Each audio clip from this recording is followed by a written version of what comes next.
Hello, my name is Ofuasia, and I'm delighted to have a dear friend and brother, Boniface Mwangi. He actually is a photojournalist and a photographer of the first rate, but I think most people know you as an activist.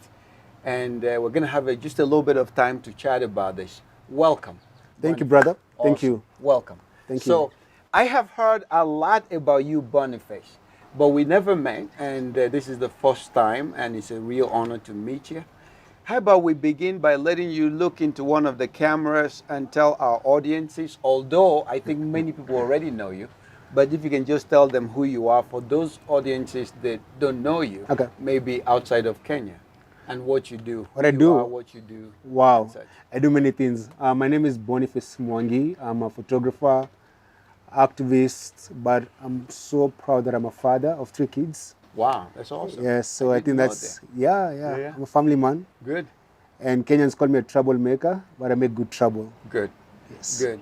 And we talked a little bit earlier on about your fight and your upcoming project, which I probably can't talk about No, if not you yet, don't want not to yet. talk Yes, about it, yes, right? yes, But yeah. you are deeply interested in the human condition and in responding to some of the issues that persist. I think you are, right? I try. I've been at the forefront of fighting for people's rights in this Yes. country for the last maybe 15 years. I've led protests about land grabbing, extrajudicial killings, police brutality. Yes. So Kenyans call me the People's Watchman because I Yeah. use my platform to highlight people's stories. Absolutely. And I want to continue doing that on another platform. That's what I'm working on, and it's coming soon. Yes. Now that's a really thankless job because you do all of this work, you take all the trouble, and how do you support yourself? How do you sustain this good fight that Okay. you are involved in? Because it is a good fight, no Yes. matter what people say. You are involved in a good fight. How do you sustain it? So I work actually. So the job that I do for Kenyans Okay. doesn't pay. Okay. So I have to work as a photographer. I train activists. I train people. I travel to speak abroad. That's how I earn my money. Okay. And I also sell land. You sell land. Yes, I'm a land dealer. Okay. Okay. If you want to buy some genuine land, Okay, I have talk some land to in you. Machakos. Okay. Yes. Machakos is not too far away from here. It's about 50 kilometers from here. Okay. And we may have to talk about that. Come and visit me. I have a small farm there with goats and chicken. Really? Yes, I do. Goats and chicken. Do Yeah. you have sukuma wiki? Are you vegetarian? I am vegetarian. An African vegetarian. That's right. That's right. I am a vegetarian. You have been gone too long. That's right. That's right. I'm back now. So You're back now. Our meat actually is humanely raised. yeah. It's open range. Yeah. Best chicken in the world, not KFC. So you should try our True. Kenyan chicken. Very true. Yeah. But there's a more philosophical reason why I am vegetarian. So why are we you? can discuss that. Why are you a vegetarian? Well, so I subscribe to non-violence, and you can't eat meat without doing But you're violence. killing vegetables. You're killing them. But they grow back up. If you cut So- a tree branch, it goes back up. I understand that logic, but when you kill a goat, goats multiply. So every time I'm killing a child of a goat because the goat will have another child. I'm sure No, there's some reasoning behind that. Oh Yeah. man, Yeah, you yeah. should try some nice Kenyan nyama choma. Nyama It will choma. make you change your mind. I have actually tried nyama choma before Okay. in Tanzania. Uh-huh. That was before I switched to If you spend some time with me, because I love making a barbecue meat, Yeah. you might change your mind. Okay. So I'll make you backslide from your vegetarian faith. I don't know that that's possible. But you can indeed do skewers with mushroom and tomatoes and zucchini. That's rabbit Those are food. really good. That's Yeah. for rabbits, man. We have a little rabbit in all of us, don't we? Maybe we do. There's a little rabbit in all of us. Yeah. Yeah.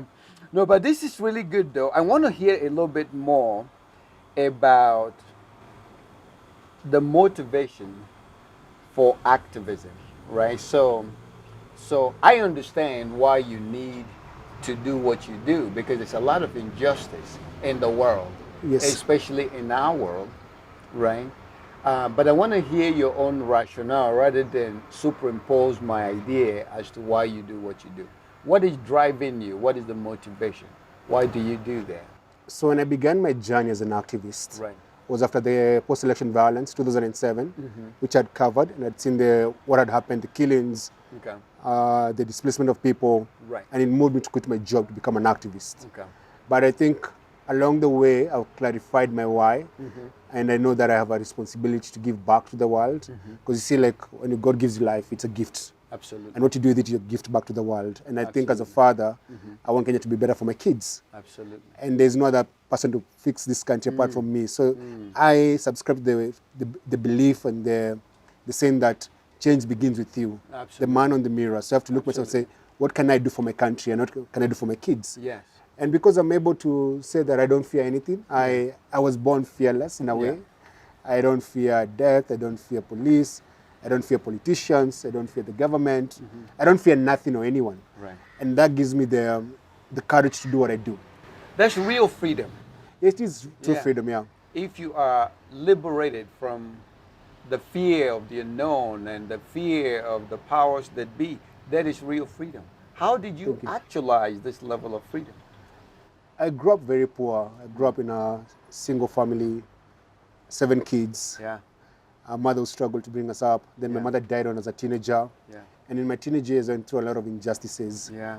And I was violated so many times. And I realized that the day that I get a voice and I get a platform, I'll never relent or reduce the volume of my voice. Yeah. So that means that when I was young and helpless, people could bully me. But when I got a position actually of authority or a place where that I could actually fight for other people's rights, Yeah. I said I'll never stop. Yeah. So it's actually me trying to fight for the child that no one ever fought for. So when I was a child, no one fought for me. When I became an adult and I could fight for myself and others, I said, I'm going to do that For everybody. for everyone else. That's awesome. Yes. That's awesome. It is interesting, Boniface. A lot of people use their background, whether it's privilege or underprivilege, sometimes they use them as a reason not to be their best self. But you use yours as a motivation to become your best self.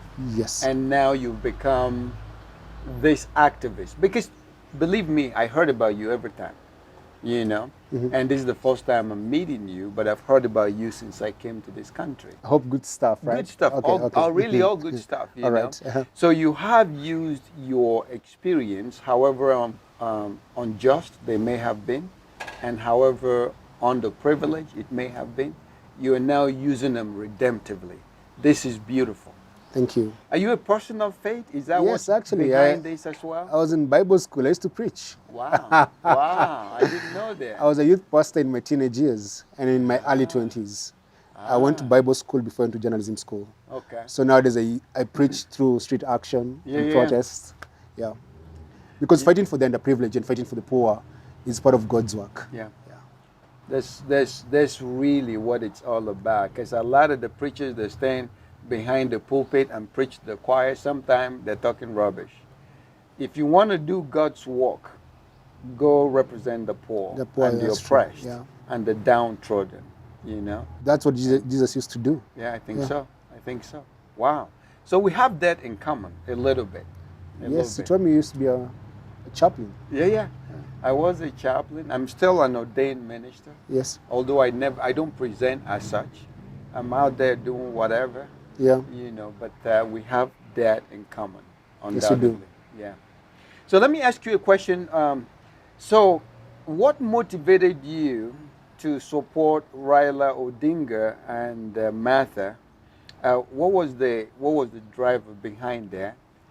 I'm not saying it's good or bad. I'm just interested in that question. Actually, one of my staff people said, well, we need to know that. Because I share values with them. I share values with Raila Common Odinga. values. Raila Odinga went to jail for 9 years, fighting for multi-party democracy. Mother Karua is a human rights defender, a lawyer, and an activist. And so we share actually a DNA Common and share an values. ideology Yeah. that they believe Kenya could be better, and they fought against the one-party state. So during the dark days of the Nyayo era, where people used to be tortured, disappeared, killed, they stood against that culture of impunity and the government of President Moi. So from their history and my history, we shared some common values. I did not agree with them totally, but there are things that we actually agreed on principles, and that's why I supported them. Yeah. So my support for them was based on values, nothing else. That's awesome. That's awesome. And you did say that growing up, you were also victim of certain injustices. I was tortured. I was thrown in jail when I was 11 years old. Wow. I was 11 years I old? was in rehab school. For what? They call juvenile school. It's a long story. Yeah. I'll be back for that story. Yeah. No, I think so. Yeah. I think so. And yeah, that's unfortunate what we do to our own in Africa, you know. And yes, we will get But I think together the for a criminal long justice form. system is broken everywhere, not only in Kenya. So Yeah. it's you have juvenile jails in the US. Actually, the US has the biggest prison population in the world. Unfortunately so. Yeah, and people of Unfortunately color so. are the ones in jail. Yeah. Majority of them, Unfortunately so. and for petty offenses. Yeah. So it's actually a similar thing. It's for us, it's actually a colonial inheritance. Like we have colonial laws Yeah. that make it easy to jail poor people. Right. Yes. Because it's really the poor people that get It's the jailed. only people who go Yeah. to jail, yeah. The criminals have power, they have money, they Yeah. can buy judges and buy their way out of problem. And the people that end up in jail are really the poor people who have done. Misdemeanors, like Yeah. very petty offenses. Yeah. Yeah.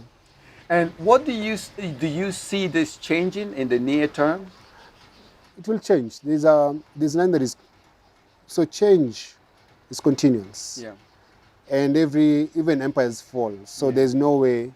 The reason why we do what we do and the reason why I do what I do Yeah. is because I believe Yeah. things can In change. the possibility of Kenya change. can change Absolutely. and things can become better. Absolutely. That's why we fight. Yeah. Because when you give up hope, then you die. Yes. So you have to keep hope alive. Yes. Yeah. Yes. No, I like that. I like that. Now, the other question, thank you for that explanation, by the way. You are right. In the U.S. and elsewhere around the world, there is injustice. And it just seems to be worse in Africa, I think. That's debatable. Is it debatable? Okay. And this is why. So the reasons why Africa is poor Yeah. is because of the exploitation. So number one, they stole some of the strongest human beings we had on this continent for over 300 years, and they're sold to slavery.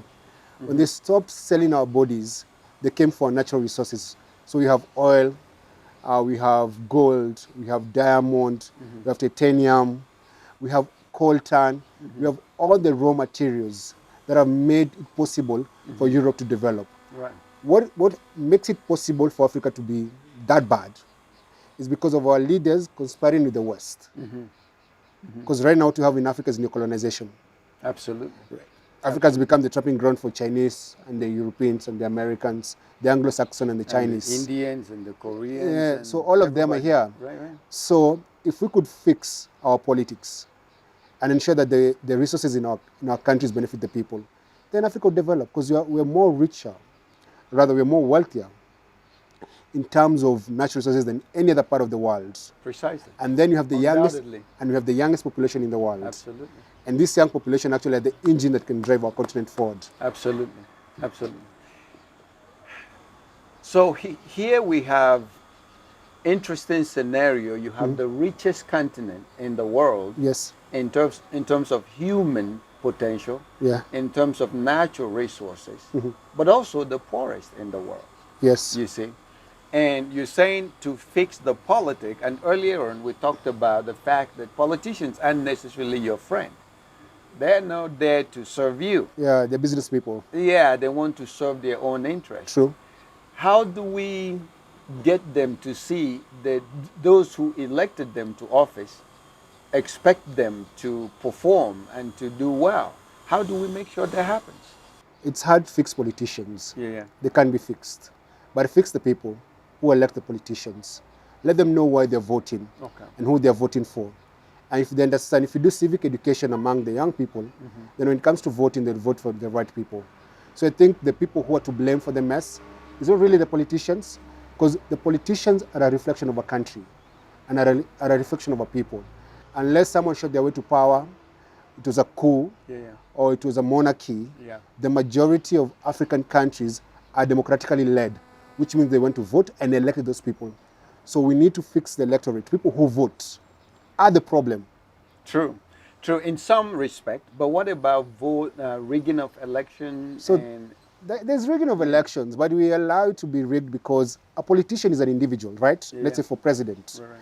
You cannot rig the elections without people, Single-handedly? yes, Okay, without people around him allowing that to happen. good So if we point. change the values of the people Good to a point. level where they know why they're voting Okay. and who they're voting for, then they will fix that. Okay. So eventually, but the thing is, these very corrupt politicians will not be there forever. Revolutions eat their own children. A day will come when the poor person will stop praying to God for manna or for providence and go after the politician who's stealing our money Right, and grabbing our land. right. That will happen eventually. So Yeah. a day will come where the people who are quiet and who are the Kenyan voters will rise up and say, enough is enough. Please do the work you promised to do for us. Serve the people that you promised to serve the people. right. Yeah. I recently had a politician, businessman, interview here, Yes. and he mentioned to me something I thought was absolutely incredible, that some people actually have deeds for up to 1,000 different buildings. And I said it's impossible. He said it's not one or two, many.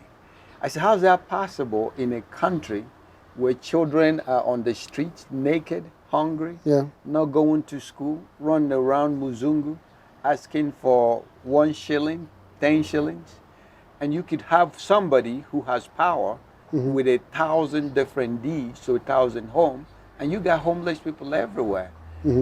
How do you reconcile that? Is that part of what you protest against? I do. You know, there is not enough wealth in the world for one man's greed. Precisely. As long as you're greedy, you'll want everything.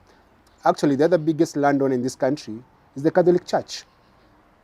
So religion. After the politicians, the other biggest landowners in this country are the churches. How come they do not take people to their, either build affordable housing or go and get the homeless and give them homes To stay. or give them some land? They don't do that. So there's something very broken about religion today And and politics. as well. Yes. Wow, these are deep conversations. Deep conversation.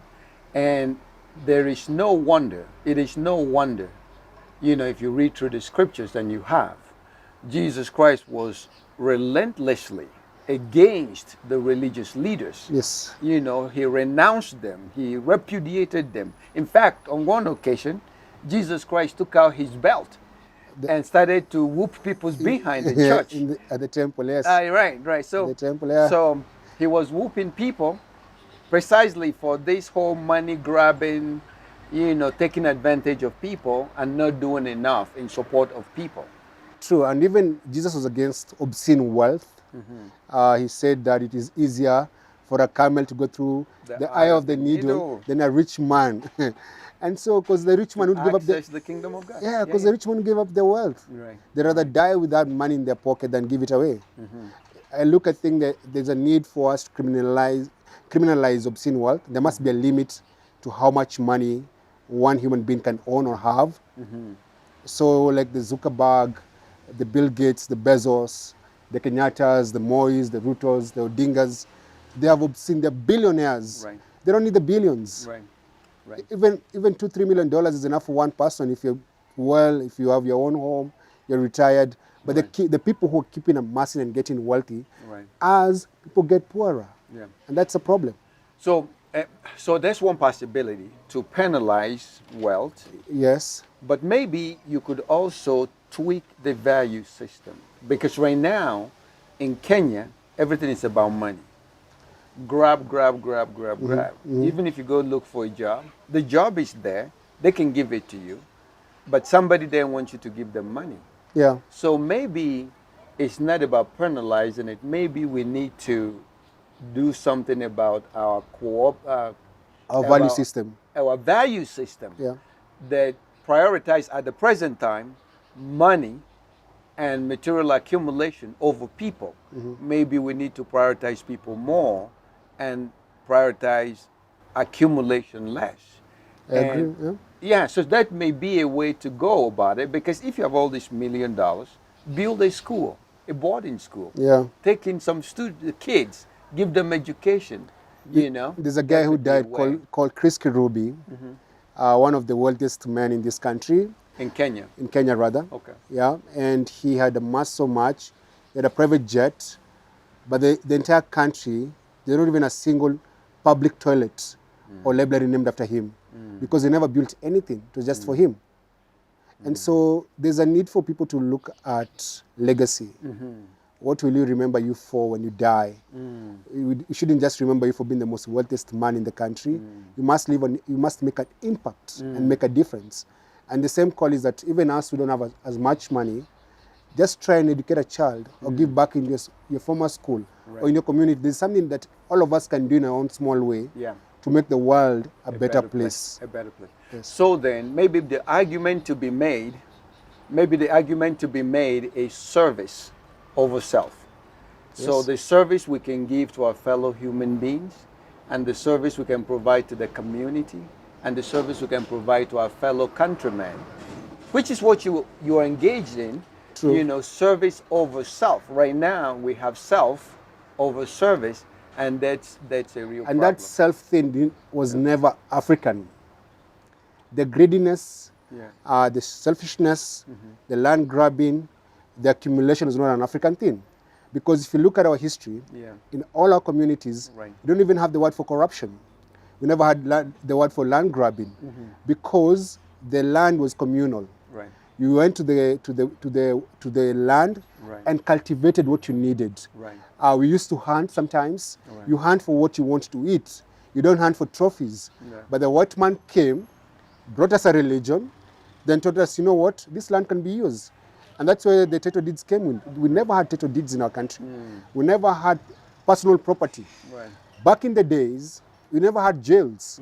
When a child became a thief, they would be meeting by the community. And the community would actually say, we have failed because the child became a thief. Right. So the values came from the community. Right. That's why we had Ubuntu. I am because we are. We had that thing. Absolutely. But capitalism, which was never an African thing, but now it's African because we inherited or we took it from the whites. Yeah. That's why capitalism is actually a disease. Because Africans as a society were socialists. Right. We were very communal. Yes. Yes. More collectivist. Yes. Rather than the individualist orientation. Actually even the rights were community rights, not individual rights. Yeah. Boniface, you know, I want to be respectful of your time. Thank you. And so I could continue this conversation because I think you speak to my own heart, right? You're about the first guy that I've talked to that didn't sound like about me kind of thing, right? Yeah. Since I came to this country. And it's really refreshing. Thank you. And hopefully we can get back and sit down together to have this conversation. Yes. But before I stop though, I wanted to ask you the question. So I got there. One of my team members is showing me a sign that you promised to be back. I say, yeah. Boniface will be back for a more long-form conversation. Yes, yes. And who knows, we may do something together, and I look forward to it. But before I cut off the conversation, you know, I wanted to give you an opportunity to look into any of these camera here, and then say to the people, if you have a few more things or something more that burns in your heart you want to say to them, please do so. This is your time to say whatever you want to say. Okay. Hey, I'm on TV. That's right. So every single person in this world should be an activist. And that means you're an active citizen. You do something to make a difference in your home, in your community, at your workplace. Be that voice of change and be that voice of reason at where you work. Do not delegate your rights for someone else to fight for you. Right. Fight for your own rights. You have to fight for your own rights. We live in a very free country because people died for us to become an independent nation. And so we must continue fighting for those rights. And at this particular moment, the elections are over, right? So you must remember that as a country, as citizens rather, we are the opposition. Every single person is opposition. What that means, it is your job to hold the government accountable. Whether you voted for them or the other side, doesn't matter. At this particular moment, for Kenya to be better, hold your political leaders accountable. Ask those deep questions. Yeah. So go there to the JOfuasia media, like, first, no.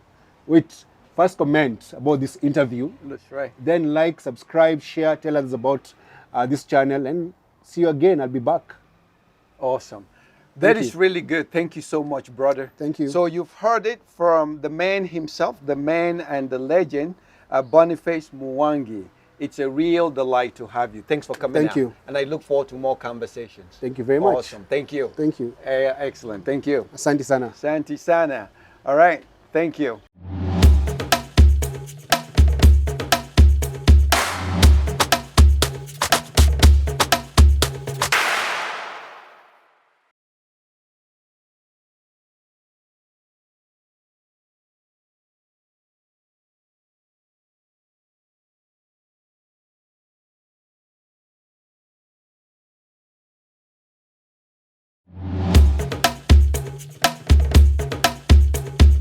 So let me ask you a question.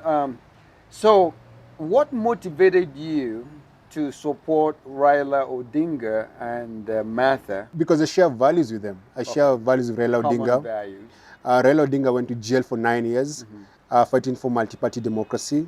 Mother Karua is a human rights defender, a lawyer, and an activist. And so we share actually a DNA Common and share an values. ideology Yeah. that they believe Kenya could be better, and they fought against the one-party state. So during the dark days of the Nyayo era, where people used to be tortured, disappeared, killed, they stood against that culture of impunity and the government of President Moi.